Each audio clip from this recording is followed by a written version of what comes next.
말씀은 이 사울에 대한 이야기가 드디어 시작됩니다. 그의 이름이 이제 바울로 바뀌기 전의 사건들을 기록하고 있는데요. 이 사울이라고도 하던 이 사도 바울은 사실 매우 하나님에 대하여서 열심이 넘치던 사람이었습니다. 그는 열심당원이로 알려져 있던 사람이었습니다.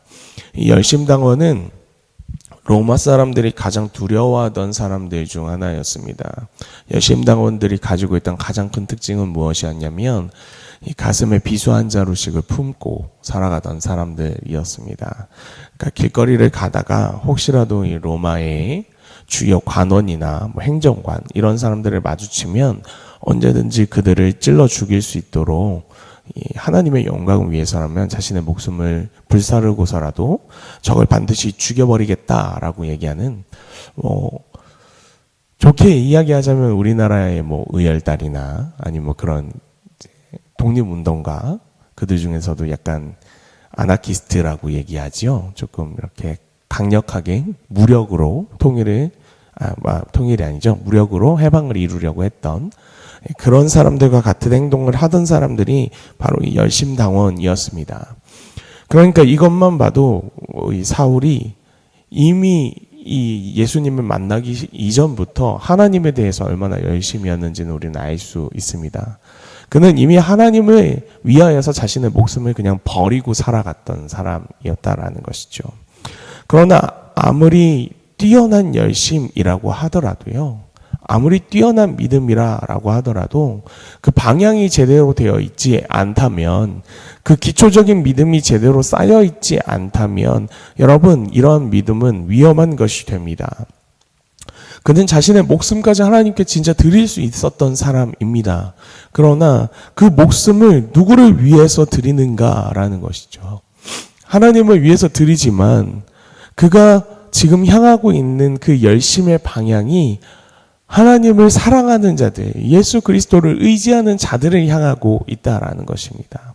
즉 그 열심을 전혀 엉뚱한 방향으로 바라보고 있는 것입니다. 이래서 올바른 말씀이 들어가고 올바른 그 말씀을 이해하고 공부하고 깨닫는 것이 중요한 것입니다. 제대로 알지 못한 채 무조건 믿는 믿음은 오히려 이 교회를 상처 입게 만드는 것이기 때문에 그렇습니다. 따라서 예수 그리스도를 만난 이후에야 비로소 이 열정은 제대로 된 방향을 찾아가게 되는 것입니다. 여러분, 사울은 오늘 이 예수님께서 그를 자신이 택한 나의 그릇이라라고 표현하고 있습니다. 그러니까 이전에는 그릇이 아닌 삶이었다라는 거예요. 그런데 이제는 예수님께서 이 이방인들을 위하여서 택한 나의 그릇이라라고 말하고 계신 것입니다. 그릇이 가지고 있는 가장 큰 특징은 주인의 손에 들려서 주인이 원하는 대로 사용된다라는 것입니다. 아무리 금으로 만들어진 그릇이라고 할지라도, 아무리 비싸고 유명한 청동 도자기 같은 것들이라 할지라도 여러분들 주인이 거기에다가 개먹이를 넣어가지고 개한테 주면 그건 개밥 그릇이 될 수밖에 없는 거예요. 그러나 그냥 싸구려 목재로 만든 나무 그릇이라고 할지라도 주인이 거기에 자신이 먹을 음식들을 아름답게 담아서 플레이팅 한다면 여러분, 그 그릇은 주인이 가장 아끼고 사랑하는 그릇이 될 수 있는 것이죠. 이처럼 그릇의 쓰임과 용도는 내가 결정하는 것이 아니라요, 주인이 결정하는 거예요. 이 주인이 이 그릇을 어떻게 사용하겠느냐라는 것에 따라 그 그릇의 용도가 바뀌는 것이죠. 이전의 사울의 삶이 그러했습니다. 내가 가진 능력과 내가 가진 힘을 가지고 어떻게든 하나님을 섬겨보려고 했다는 거예요.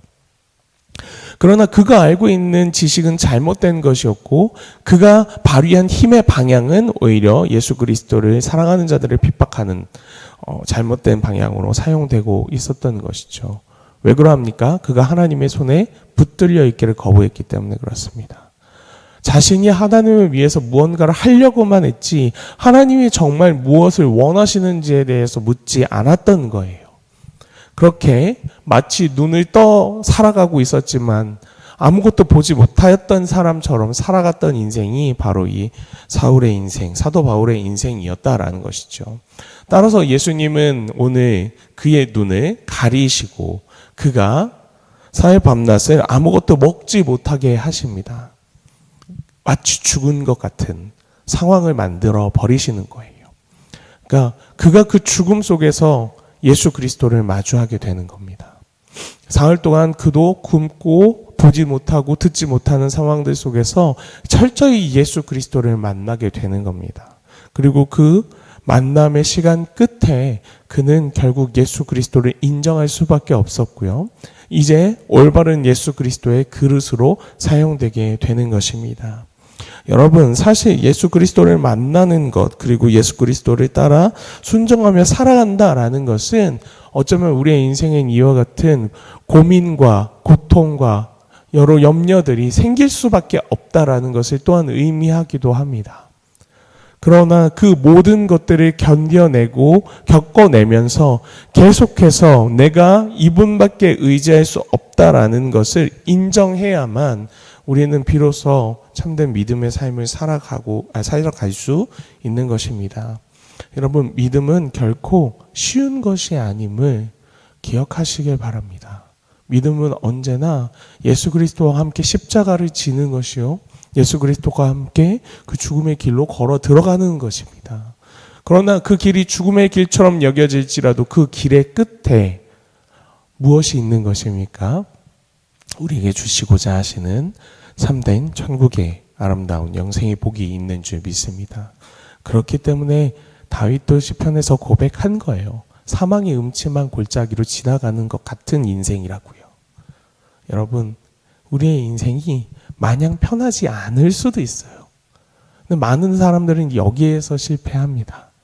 왜 예수님을 믿는데, 왜 하나님을 믿는데 내 삶이 여전히 이렇게 어렵고 힘들게만 흘러가느냐라고 주장합니다. 그러나 참된 믿음이 있는 자들은 그 어려움의 순간들을 묵묵히 기다릴 줄 아는 것입니다. 그리고 그곳에서 하나님이 예비하신, 예수님이 예비하신 뜻이 무언가 있다라는 것을 기대하게 되는 것입니다. 오늘 아나니아라는 사람이 등장하는데요. 이 아나니아라는 사람에게 예수님께서 말씀하시는데, 바울이 환상 가운데서 아나니아를 통하여서 자신의 눈을 뜨이게 하실 것을 이미 보고 있다라고 이야기하고 있어요. 하나님의 계획을 바라보는 거예요. 우리는 지금 당장 현실의 상황들이 바뀌고 해결되는 것을 바라보는 것이 아니라 이 현실이 지금은 비록 어려울지라도 그것을 어떻게 헤쳐나가게 하시고 이루어게 나가게 하실지 하나님께서 주시는 그 소망을 보며 살아가는 사람들인 줄 믿습니다. 하나님은 그렇게 오늘 사울의 인생을 한 번에 바울의 인생으로 바꿔버리고 계신 것입니다. 이제 이 바울은 이방인들을 위한 사도로서 쓰임을 받게 될 것입니다. 드디어 비로소 자신의 힘과 능력이 제대로 된 방향을 향하여서 발휘되게 될 것입니다. 그러나 여러분, 이전에 그의 삶과 바뀐 것이 또 한 가지가 있습니다. 이전에는 혼자서 드르렁 하던 인생이었어요. 내가 하나님을 위하여서 무엇을 할까? 내가 어떻게 할 수 있을까? 그래서 혼자서 막 여기저기 쳐들어가고 혼자서 사람들을 잡아대고 혼자서 설치던 인생이었다라는 거죠. 그런데 오늘 예수님께서는 하나님 나라의 일은 그렇게 혼자 자신의 힘과 능력으로 이룰 수 있는 것이 아니라라는 것을 또한 사도 바울에게 가르쳐주고 계십니다. 사도 바울의 눈을 그냥 뜨이게 하실 수도 있었고요. 그에게 직접 이야기하실 수도 있었지 않습니까? 그런데 오늘 예수님께서는 이 아나니아라는 사람을 그에게 보내십니다. 왜 그러냐면 이 아나니아는요, 그 당시에 이 유대인 가운데서 그리스도인들 무리에 속하여 있던 사람들이라는 거예요. 그러니까 회당에 속하여 있고 그리스도인들의 무리에 속하여 있고 그들 가운데서 나름 인정을 받던 사람이라는 거예요. 왜냐하면 나중에 이 사울이 어떠한 사람인지 증언하는 이로서 쓰임을 받거든요. 사람들이 사도 바울이 얼마나 걸걸한 사람이었는지 알기 때문에 쉽사리 사도 바울이 그 모임 가운데 들어가고자 할 때 하나님의 일을 감당하기 위해서 내가 예수 그리스도를 만났다라고 주장할 때 사람들이 믿지 않아요. 그런데 그때 이 아나니아가 등장하고 그가 어떻게 회심한 것과 그가 어떻게 눈을 뜨게 된 것을 이야기하게 됩니다. 그럼으로써 사울이 이전에는 자기 힘만 믿고 나르다가 드디어 공동체 안에 들어가게 되는 것입니다. 예수님은 이것까지 준비하고 계신 거예요. 그가 예수 그리스도의 그릇으로 사용될 것이지만 그 일은 그의 능력만으로 이룰 수 있는 것이 아니라라는 것입니다.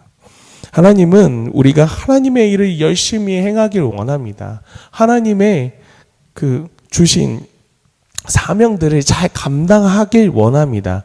그러나 여러분, 하나님께서 우리에게 주시는 사명은 우리 혼자 감당하는 것이 아니에요. 하나님은 우리를 개인으로 부르지 않으셨어요. 우리를 교회라는 공동체로 부르셨습니다. 이 교회라는 공동체 안에서 공동체로서 서로 각자가 담당한 것들을 지켜 행하며 그렇게 자라나길 원하신다라는 것입니다. 바울은 이것을 지체라고 표현하고 있지 않습니까? 하나님께서 각자에게 주신 사명이 있다라는 거예요. 아마도 바울은 입으로 사용되어지지 않았을까요? 말씀을 전하는 자로서. 그러나 그가 그렇게 말씀을 전하기 위하여서는 그가 그곳까지 갈 동안 담당할 그 모든 물질을 감당하는 발의 역할의 성도들도 존재해야 했을 것이고, 그가 힘들어할 때에 그에게 던져주는, 그의 눈물을 닦아줄 수 있는, 그게 먹을 것을 제공할 수 있는 손의 역할을 감당하는 사람들도 있었을 거예요. 그리고 그가 어디로 가야 할지 잘 모를 때에 그를 위하여 함께 기도하며 그의 눈을 도와줄 수 있는 눈의 역할을 하는 성도들도 있었을 것이라 라는 것입니다. 말씀은 사도 바울에 대해서만 기록하고 있습니다. 그러나 사도 바울이 행한 그 모든 여정들 가운데는 그와 함께 동행한, 믿음으로 함께 사역한 수많은 성도들이 함께 이루어낸 사역이라는 것을 우리는 잊지 말아야 하는 것입니다. 여러분, 사도 바울은 하나님께 이제 쓰임을 받게 됩니다. 그러나 그 길은 결코 혼자 걸었던 길이 아닙니다. 우리 교회가 결코 각자 개인이 자기의 믿음 안에서 혼자 걷는 모임이 되지 않길 원합니다. 함께 걸어가며 함께 하나님의 일을 해내는 하나님의 큰 그릇으로의 역할을 감당하는 우리 교회가 될 수 있기를 간절히 소망합니다. 오늘 이 시간 좀 함께 기도하며 나아가겠습니다.